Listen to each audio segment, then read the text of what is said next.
Comment je me vois demain? Je suis quelqu'un enfin, déjà, qui ne voit pas déjà l'avenir. Je vis au jour le jour déjà parce que je savais pas, il y a 5 ans, si on m'avait dit que du jour au lendemain j'aurais été narcoleptique, je me suis dit, je comprendrais pas. Donc maintenant je vis au jour le jour. Mais comment je me vois? En fait, j'ai peur de beaucoup de choses. J'ai peur de pas pouvoir avoir une vie normale, justement. Je sais que le moment où je vais être enceinte, ça sera quelque chose de très dur. Parce que moi, je ne pourrais pas prendre mes médicaments parce que c'est des médicaments très dangereux. Et donc, ça va. Déjà juste un jour en dormant énormément, j'en ai marre à la fin. Au début, c'est bien, on a envie de dormir, mais à un moment donné, on en a vraiment marre et on a envie d'être comme tout le monde. Donc, savoir que peut-être que pendant 9 mois, je vais devoir vivre ça, je sais pas comment ça va être.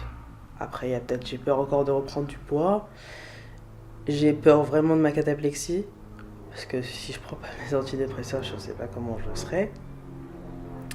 Après, je sais pas si des médicaments existent pour les personnes qui sont enceintes et qui ont la narcolepsie.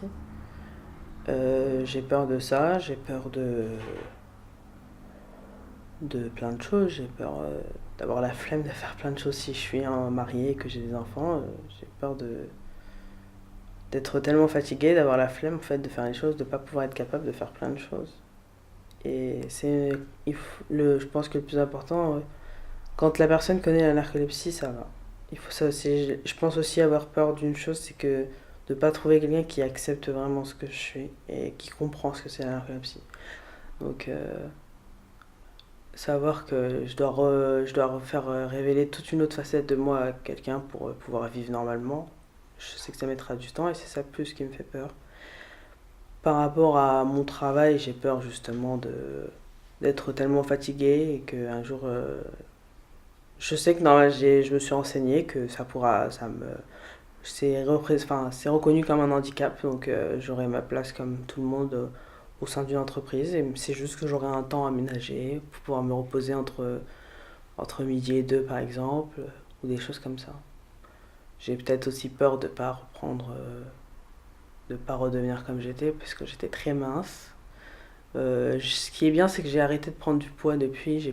Ma courbe avait vraiment augmenté depuis.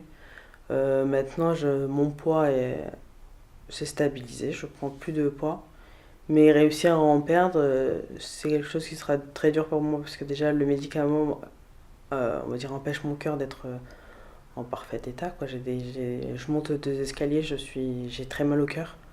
Donc faire du sport pour maigrir, je sais que mon cœur pourra déjà pas le supporter. Et puis voilà, quoi, j'ai peur de tout ça. J'ai peur de ne pas reprendre un jour l'équitation parce que au bout d'une heure, je suis fatigué. Euh, Le permis de conduire, c'est vraiment. Il y a plein de choses qui sont paradoxales. C'est-à-dire que si je prends mes médicaments, je peux conduire normalement. Sauf que si je suis arrêté et qu'on me fait un test, par exemple pour les stupéfiants ou des choses comme ça, bah, ça sera positif parce que sur mes médicaments, c'est le niveau 3 quoi. Mais justement, il y a des moments en fait où j'ai vraiment des coups de barre et que je n'arrive pas à contrôler et c'est plus de ça que j'ai peur. Même avec les médicaments, il y a vraiment des moments où c'est un coup de barre, quoi.